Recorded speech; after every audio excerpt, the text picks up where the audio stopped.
Tanggal 8 Juli 2014 seharusnya menjadi malam kebanggaan bagi Brasil. Sebuah pesta yang dirancang selama bertahun-tahun, dengan harapan trofi Piala Dunia bisa kembali ke rumahnya, ke negeri tempat sepak bola lebih dari sekadar olahraga. Tapi apa yang terjadi di Stadion Mineirão, Belo Horizonte, malam itu justru berubah menjadi duka mendalam. Brasil tidak hanya kalah. Mereka hancur. Mereka dipermalukan di depan dunia oleh Jerman dengan skor yang tidak akan pernah dilupakan, 1-7. Sebelum bencana, harapan yang menggantung.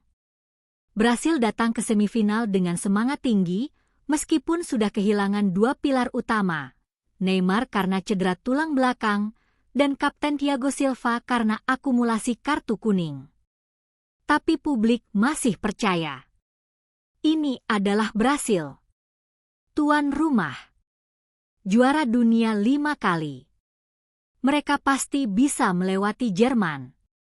Pelatih Luis Felipe Scolari memilih Dante menggantikan Silva dan berniat bermain terbuka. Tapi malam itu bukan hanya formasi atau taktik yang salah. Ini adalah kehancuran mental, teknis, dan emosional yang belum pernah disaksikan sebelumnya. 11 menit maut, dari harapan menjadi horor. Pertandingan baru berjalan 11 menit ketika Thomas Muller mencetak gol pertama dari sepak pojok. Bagi banyak tim, itu bukan masalah besar. Masih banyak waktu. Tapi apa yang terjadi setelahnya seakan mimpi buruk yang terus berulang. Menit ke-23, Miroslav Klose mencetak gol kedua Jerman, sekaligus menjadi pencetak gol terbanyak sepanjang sejarah Piala Dunia. Menit ke-24, 26, dan 29, Toni Kroos 2 kali dan Sami Khedira sekali mengoyak gawang Julio Cesar. Dalam waktu 6 menit, Brasil kebobolan 4 gol. Para penonton di tribun tidak percaya dengan apa yang mereka lihat. Wajah-wajah kosong, tangisan, kamera menyorot anak kecil berselimut bendera Brasil yang menangis pilu. Brasil tertinggal 0-5 dalam 29 menit. Dunia membeku, Brasil membisu. Di ruang siaran, para komentator tidak tahu harus berkata apa.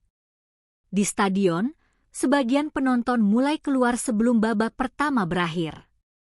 Tidak ada lagi nyanyian samba.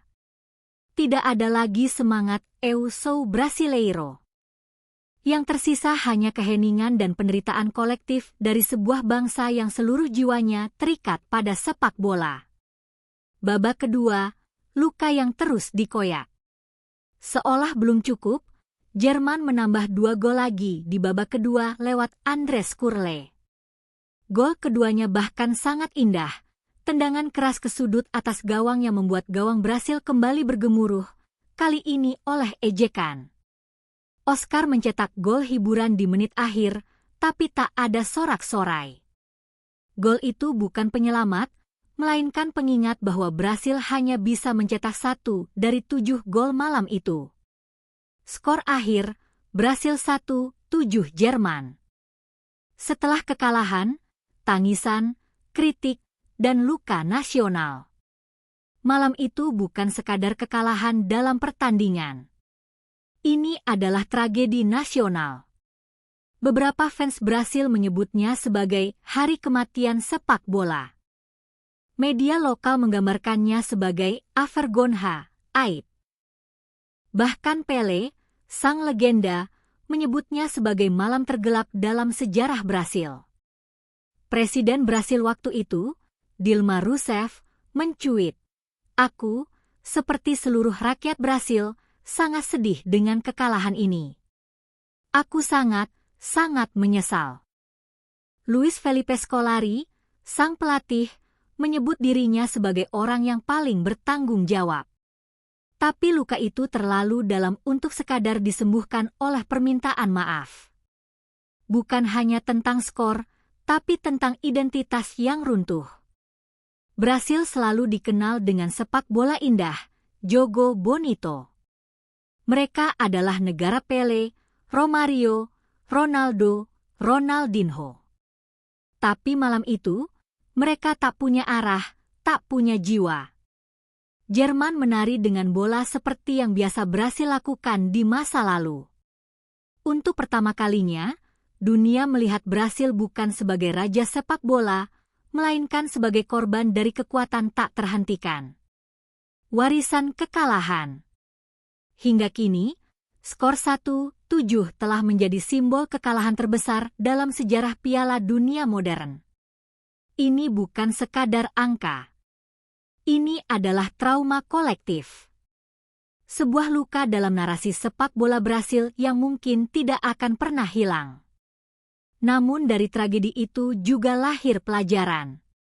Sepak bola bukan tentang nama besar, bukan tentang sejarah.